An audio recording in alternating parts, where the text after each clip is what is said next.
اللہ کے واسطے اگر اپنے مسائل کا حل چاہتے ہو حکومتوں سے مطالبے کرنے چھوڑ دو، واویلے کرنے چھوڑ دو، اللہ کے سامنے جھک جاؤ اور اللہ کے نبی کے ہاتھوں میں ہاتھ دے دو اور ان کی زندگی میں ڈھل جاؤ، ان کے پیچھے چل پڑو، اللہ کا غیبی نظام تمہاری حفاظت کے لیے اترے گا۔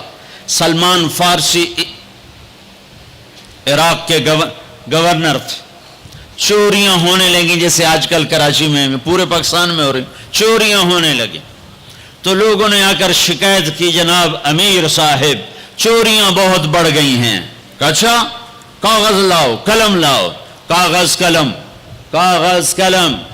اللہ کے بندے سلمان فارسی کی طرف سے جنگل کے درندوں کے نام، رات کو جو آدمی تمہیں مشکوک نظر آئے اسے چیر پھاڑ کے پھینک دو، اور کہا یہ میرا پرچہ لے جاؤ اور شہر کے بڑے دروازے کے اوپر لٹکا دو، اور آج شہر کا دروازہ کھول دو۔ پہلے بند ہوتے تھے کہ چوریاں بڑھ گئیں، اور فرمایا کھول دو، اور کہا لوگوں کو بتا دو جو نکلے گا اپنی زندگی کا خود ذمہ دار ہوگا۔ جب عشاء کی نماز ہوئی اور سونے کا وقت ہوا تو جنگل سے غول کے غول شیر اور چیتوں کا شہر میں داخل ہو گیا۔ تم اللہ اس کے رسول کے غلام بنو، غلام بنو، میرے رب کی قسم اس کی مدد دیکھو گے۔ قادسیہ کی جنگ بہت بڑی جنگ ہونے والی تھی، اس کے لیے سپاہیوں کے لیے غلہ اکٹھا کرنا تھا اور کھانا فراہم کرنا تھا۔ تو ایک علاقہ تھا میسان، وہاں جانور بہت تھے، چرواہے زیادہ تھے۔ تو حضرت سعد بن ابی وقاص نے عمر بن عاصر انصاری کو، عاصم بن عمر انصاری کو بھیجا کہ وہاں سے جانور لے کر آؤ۔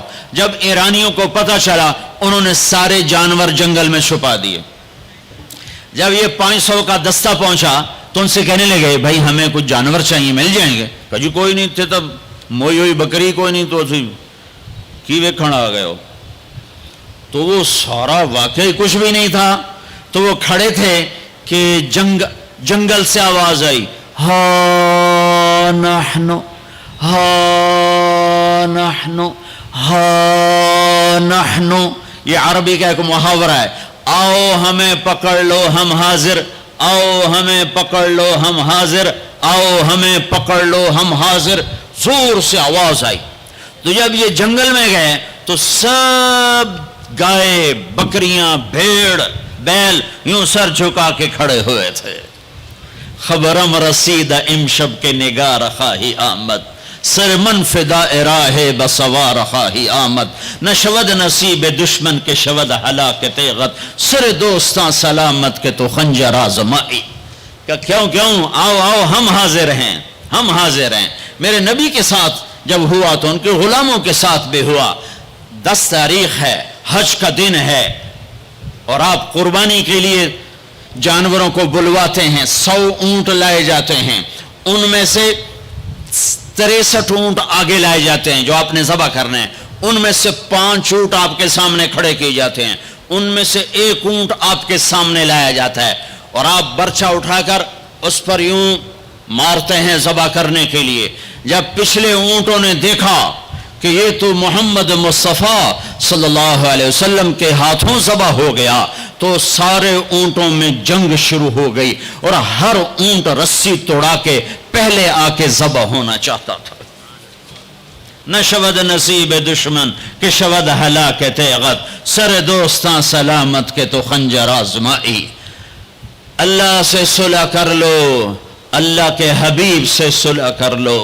ہماری بغاوت ہے جب سارا بازار جھوٹ بول رہا ہو، جب 100 میں 100 تاجر جھوٹا ہو، کوئی لاکھوں میں 1 سچا ہو، تو اس کا سچ اتنے بڑے طوفان کا منہ کیسے موڑے گا؟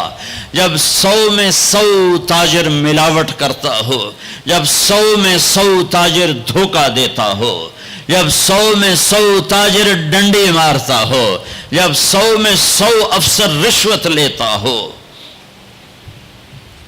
جب ہر طاقتور ظالم ہو، جہاں کا غریب بھی ظالم ہو، جہاں ہر مرد عورت جھوٹ بولے، جہاں ہر آدمی داؤ لگے تو دھوکہ دینے سے باز نہ آئے، ریڑھی والا بھی دھوکہ دینے سے باز نہیں آتا۔ ہمارا مزدور دھوکے باز ہے کہ 8 گھنٹے کا کام 48 گھنٹے میں کرتا ہے۔ ہمارا مستری دھوکے باز ہے، 1 ہفتے کا کام 1 مہینے میں کرتا ہے۔ میں کہاں اور کیا کیا دکھاؤں۔ فیصل آباد فجر کی نماز پڑھ کے نکلا سیر کرنے، واپس آیا تو ایک ریڑھی والا نظر آیا دور سے، سفید پگڑی سفید داڑھی۔ ریڑھی والے عام طور پر ایسے نہیں ہوتے، دنیا کے بھی غریب ہوتے ہیں، دین کے بھی غریب ہوتے ہیں۔ تو مجھے بڑے پیارے لگے وہ بزرگ، تو میں جب ان کے قریب سے گزرا تو میں نے ان کو ایک دفعہ پھر یوں دیکھا، تو میں نے دیکھا ویسے رو رہے تھے خاموش آنسوؤں کے ساتھ، اور ان کا ایک ہاتھ تھا ریڑھی کے اوپر اور ایک ہاتھ تھا پیٹی کے اوپر، اور ایسے آنسو گر رہے تھے ایسے۔ میں کھڑا ہو گیا، میں نے کہا بزرگوں خیریت ہے، کیوں رو رہے ہیں؟ تو کچھ بولی نہیں، کھول کر کچھ بولے نہیں، پیٹی میرے آگے ایسے الٹا دی، ساری ریڑھی پر سیب بکھر گئے۔ جو پہلی لیئر تھی وہ ستھرے سیب تھے، نیچے سارے گلے ہوئے سیب تھے۔ یہ کسی طاقتور نے دھوکہ نہیں دیا، یہ ایک مزدور نے دھوکہ دیا ہے، ایک باغ خریدنے والے نے دھوکہ دیا ہے، جس نے 1,00,000 2,00,000 میں سیب کا باغ خریدا ہوگا اور اس نے اپنے گندے بھی نکالے ہوں گے۔ آئے ہائے ہائے، وہ کہنے لگے بیٹا میں بہت غریب ہوں۔ یہ جو انہوں نے بہت پہ زور دیا، یا آج بھی جب میں یہ قصہ سناتا ہوں میرا زخم ایسے تازہ ہو جاتا ہے کہ لگتا ہے وہ بہت کا لفظ پھر خنجر کی طرح میرے دل میں اتر گیا ہے۔ بیٹا میں بہت غریب ہوں، میں صبح سویرے منڈی جاتا ہوں، ایک پیٹی لاتا ہوں موسم کے پھل کی، عصر تک وہ بک جاتی، پھر میں اپنے بچوں کے لیے تازہ آٹا لے کے، آج کسی نے میرے بچوں کی روٹی مجھ سے چھین لی۔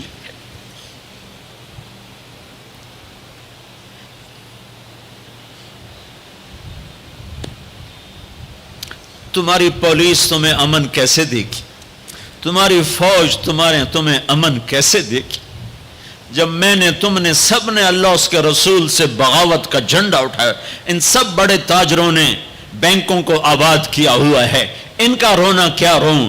چھوٹے چھوٹے لوگوں نے بھی سیونگ اکاؤنٹ میں پیسے رکھے ہوئے ہیں کہ ہمارے پیسے بڑھ رہے ہیں۔ کیوں نہیں خیال آتا کہ ہم نے اللہ کے ساتھ اور اس کے رسول کے ساتھ جنگ کی ہوئی؟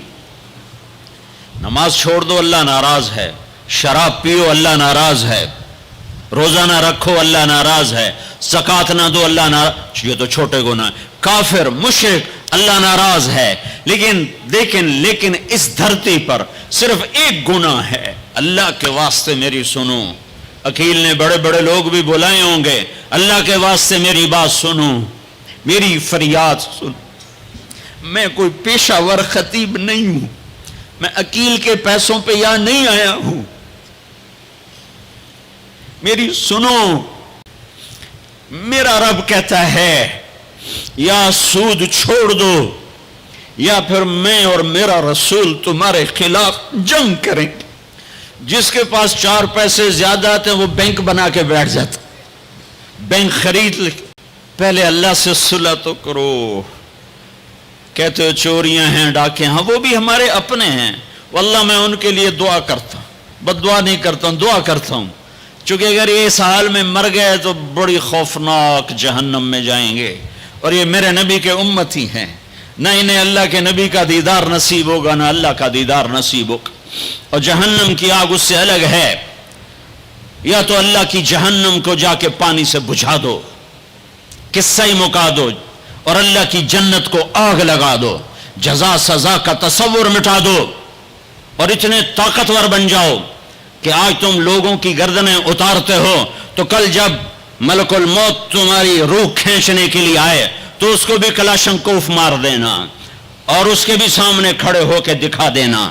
یا اتنی طاقت پیدا کرو کہ جب تمہیں اٹھا کے قبر میں لے جا رہے ہوں تو جانے سے انکار کر دینا, اڑ جانا, میں نہیں جانتا لال و زور.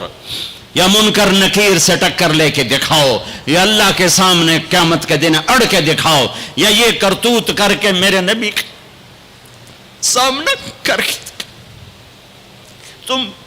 ہم کیسی امت ہیں جس کے لاڈلوں کے سر ذبح کٹ گئے. ارے بکرے کو ذبح کرتے ہوئے بھی رحم آ جاتا ہے. اپنی قربانی کے جانور کے سر پہ کھڑا ہونا مستحب ہے. میں نہیں کھڑا ہو سکتا, میرا دل گھبرانے لگتا ہے. اور پیچھے مڑ کے دیکھو 61 ہجری میں حسین کا سر گلا کاٹا جا رہا ہے, ذبح کیا جا رہا ہے بکرے کی طرح. اس کے معصوم عبداللہ کو ذبح کیا جا رہا ہے, اس کے علی کو ذبح کیا جا رہا ہے, اے حسن کے قاسم کو ذبح کیا جا رہا ہے, اور حسین کا کٹا سر ابن زیاد کے سامنے وہ منہ پہ چھڑیاں مار رہا ہے. اور ابو برزہ اسلمی کھڑے ہو کے فرماتے ہیں بدبخت یہ چھڑی ان ہونٹوں سے ہٹ, میں نے ان ہونٹوں پہ نبی کے ہونٹوں کو لگتے دیکھا, ان ہونٹوں کے پوسے لیے, اس لیے کہ وہ جانتے تھے کہ جنت بھی ہے جہنم بھی ہے. آؤ آج مل کے اللہ کی دوزخ کو بجھا دیں اور اللہ کی جنت کو آگ لگا دیں, اور منکر نکیر اور اسرائیل کو بھی کلاشنکوف سے اڑا دیں. پھر جاؤ جو مرضی عزتیں لوٹو, قتل کرو, بندے اٹھاؤ, سود کھاؤ, نوکروں کو مارو, نوکروں کو گالیاں دو. ہر گھر میں نوکر بے عزت نہیں ہو رہے, ہر گھر میں نوکرانیاں بے عزت نہیں ہو رہی. بیگم سے چائے کی پیالی نہیں پورا سیٹ ٹوٹ جائے تو صرف اتنا کہتے اوہ سیٹ ٹوٹ گیا, اور نوکرانی سے پیالی ٹوٹ جائے تو اس کی عزت اتار کر اس کے ہاتھ میں پکڑا دی جاتی ہے. اپنے ہاتھوں سے گاڑی لگ جائے تو بس اوہ گاڑی لگ گئی, ڈرائیور کے ہاتھوں گاڑی لگ جائے تو اس کی عزت اس کے ہاتھ میں پکڑا دی جاتی. کیا یہ ظلم ہر گھر میں نہیں ہو رہا؟ ملازم کو وقت کے تنخواہ نہیں دیتے, کیا یہ ظلم ہر گھر میں نہیں ہو رہا؟ 2-2 لاکھ کا سوٹ پہن کر 35 لاکھ کی گھڑی پہنتے ہیں, اور غریب کا اپنا نوکر آ جائے میرا بچہ بیمار ہے پیسے دے دیں. تمہیں پتہ آج کل بڑا مندہ ہے, کوئی پیسے ہیں کوئی نہیں. کیا یہ نہیں ہو رہا؟ جب یہ ہو رہا ہے تو پھر پہلے میں اپنے آپ کو اور آپ کو خطاب کر کے کہتا ہوں آؤ مل کر توبہ کریں, آؤ اللہ کے دربار میں توبہ کریں, اللہ سے صلح کریں. اعلان جنگ اللہ سے, اور کہتے ہو حکومت والوں سے امن لاؤ. یہ امن لا سکتے ہیں؟ ہمارے جیسے کمزور ہیں. پولیس امن لا سکتی؟ سارے پاکستان کی پولیس 6-7 لاکھ 8 لاکھ 10 لاکھ, سارے پاکستان کی فوج 7-8 لاکھ, یہ کیا کر سکتے ہیں؟ ہاں اسے بلاؤ جو سوتا نہیں, اسے بلاؤ جو اونگتا نہیں, اسے بلاؤ جو ڈرتا نہیں, اسے بلاؤ جو دبتا نہیں, اسے بلاؤ جو گھبراتا نہیں, اسے بلاؤ جس کے لشکر کی حد نہیں, جس کی ذات کی حد نہیں, جس کی طاقت کی حد نہیں, جس کے خزانوں کی حد نہیں, جس کی قوت کی حد نہیں, جس کے ملک کی حد نہیں, جس کی شاہی کی حد نہیں, جس کی کبریائی کی حد نہیں, جس کی عظمت کی حد نہیں, جس کی ہیبت کی حد نہیں, جس کے لشکروں کی حد نہیں, جس کی جاہ و جلال کو زوال نہیں, جس کی ذات کو موت نہیں, جس کی ذات کو حاجت ضرورت نہیں. وہ کون ہے؟ وہ کون ہے؟ وہ اللہ ہے. وہ کون ہے؟ وہ رحمان ہے. وہ کون ہے؟ وہ رحیم ہے. وہ کون ہے؟ وہ الملک القدوس ہے. وہ کون ہے؟ وہ السلام المؤمن المہیمن ہے. وہ کون ہے؟ وہ العزیز الجبار المتکبر. وہ کون ہے؟ وہ ہے جو تمہاری شارخ سے زیادہ قریب ہے, اور اسی کو ہم ننگے ہوئے کھڑے ہیں. کس نے بچیوں کو گھنگرو پہنائے؟ یہودیوں نے آ کر. میں طوائفوں کے بازار بھی جاتا ہوں اللہ کے فضل سے، ان بچیوں کی کہانی سن کے میرا کلیجہ پھٹ جاتا. یہ طوائف بن گئی، اور نچانے والا ویسے کا ویسا صحابی رہا جس نے گھنگرو پہنائے، جس نے اس کی عزت سے اس کی عزت کو پیسوں پہ خریدا، وہ تو ویسے کا ویسا صاحب ہے. اور جو بک گئی اپنی غربت کی ماری ہوئی، وہ طوائف بن گئی، وہ رنڈی بن گئی. کس نے ان کو طوائف بنایا ہے؟ کس نے ان کو رنڈی بنایا ہے؟ کس نے انہیں گھنگرو پہنائے؟ ڈیفنس والوں نے نہیں پہنائے، کراچی ملتان لاہور والوں نے نہیں پہنائے. کس نے پہنائے ہیں؟ تمہارے اندر حیا ہوتا تو کسی غریب کی بیٹی کو گھنگرو نہ باندھنے پڑتے، مالدار سخی ہوتے تو کسی غریب کی بچی کی عزت نیلام نہ ہوتی. بنی اسرائیل میں ایک نوجوان تھا، کفل اس کا نام تھا. میرے نبی نے قصہ سنا ہے ترمذی میں. وہ روزانہ نئی لڑکی لاتا تھا اپنی عیاشی کے لیے. ایک رات ایک لڑکی کو لے کر آیا، 60